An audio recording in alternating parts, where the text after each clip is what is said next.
Hi everyone, this is Johnnyonoes, and I'm playing Pulsar, Lost Colony, and in this Let's Learn episode, I'm going to go over the interior of the WD Destroyer. Now, the WD Destroyer, as the name implies, is part of the WD faction, along with the WD Cruiser. Now, the difference between the two ships is they're both offensive, they're more weapons related, more weapons buffed ships. The Destroyer does straight up more damage, where the Cruiser does kind of the turret charge speed. So if you want high DPS, go for the Cruiser. If you want kind of high burst damage, you want to go for the Destroyer. So as you can see, it's got a plus 20% to turret damage, as well as an additional 50% armor. So it is a little bit beefier than the Cruiser, where the Cruiser is more about shooting really fast and being a smaller footprint, where the Destroyer is a larger ship overall, with a lot more hull, a lot more armor, and not as good as shields, but you got all that hull that allows you to withstand a ton of damage. There's forward main thrusters, so there's no backwards thrusters, and there's no extractor supports, just like the other WD ship. No extractors on any of the WD ships. So let's go ahead and jump into the ship. As you spawn in, you're going to spawn in right in front of the bridge. Now, the orientation for the bridge is a little bit different than the other ships, where the bridge is kind of on like a raised platform behind the front hand side of the ship. What's right in the front is kind of your weapons screens here. We got some damage, have the nuclear device loading, as well as the direction of where your missiles are going to be going. Unfortunately, that screen is not accessible by the captain, who sits all the way back here. So this raised platform has the engineering, has piloting, or the helm, and science all up in the raised platform area. So the captain's seat is right here. There is really nothing you can see other than the damage indicator right here, and the comms are right against the windows here. Really nice and big screens so that everyone can see what's going on with the captain. Now the helm, instead of being right at the front of the ship, is right here on the front of the raised platform, which allows you to drive this little tugboat around. I want to see if the Let's Learn is on the sides here. Doesn't look like it. Nope. Guess they don't display the name. I guess only the Roland does that. All right. On the right-hand side of the captain, you're going to see the science area. Oh, yep, this is the science area. You got comms on the left. You got viruses on the right. You also have a damage indicator right here too. So the science guy is going to be probably the guy that's going to be calling out what is damaged. You have the computer and the sensors in the middle. So it's a really nice layout, really nice and flat, easy to be able to access all the different screens at once. All right, so the engineering side, as usual, somewhat useful for traveling, but as soon as you get into combat, the engineer is going to have to run downstairs to get to the engineering room. The engineering room, though, is very close to the bridge on this ship. It is basically the major junction point for the whole ship. So you've got... Oh, wrong one.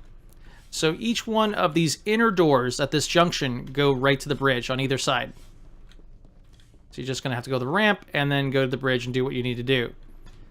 But you go down this little path here, and you're right in the engine room, right near the back. So the bridge is kind of like on a raised platform near the back of the ship. If you look at the ship, it looks kind of like a tugboat or a sneaker. The bridge is sitting near the back of the ship on this one, allowing for the engineer to get to the bridge relatively quickly.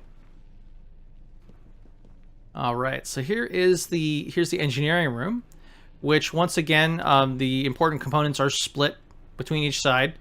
Actually, no, they're not really split on this one. So you have the ability of allocating power, turning off subsystems, as well as loading fuel all right from here.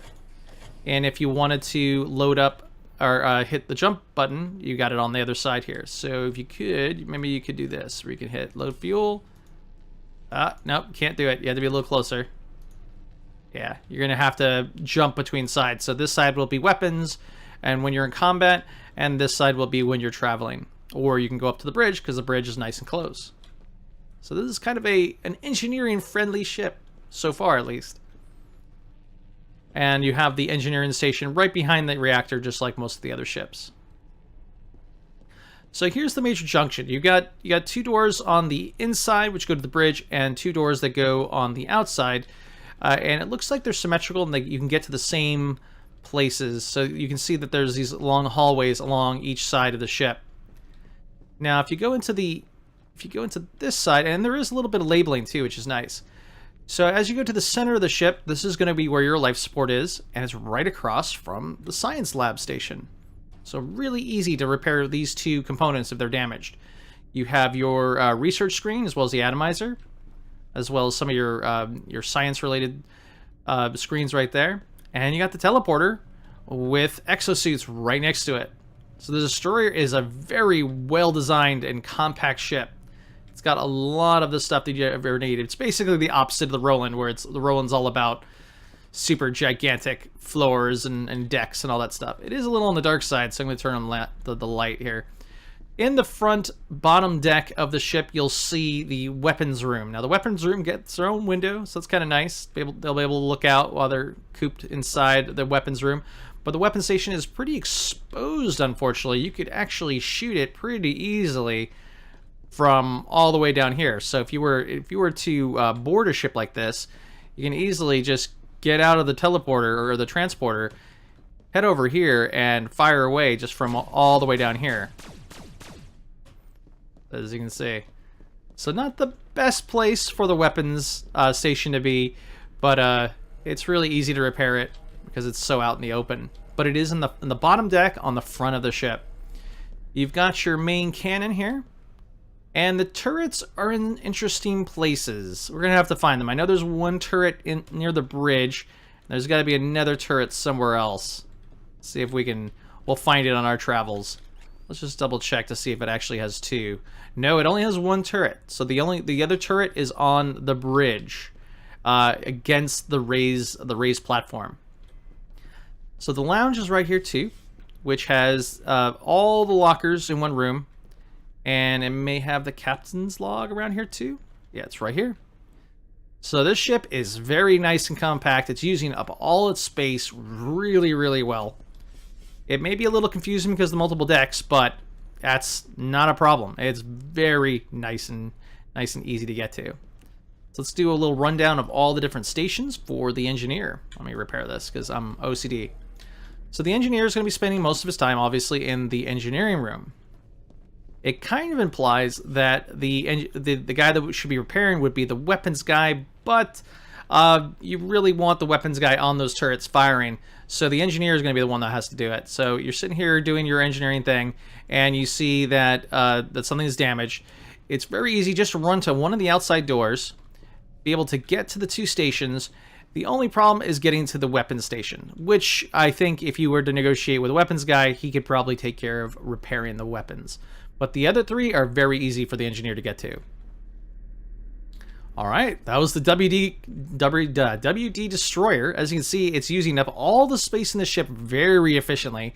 And it makes for a really fun ship because you pack a lot of power into each of the shots. So if you're looking to one shot, guys, this is the ship for you. Just understand that the ship does start with a relatively low amount of shields, but high amount of hull. Alright folks, so this is Johnnyonoes, and I'm playing Pulsar, Lost Colony. If you have any questions about the game or any of the other games that I support, please go ahead and leave your questions in the comments section below. Alright folks, see you later.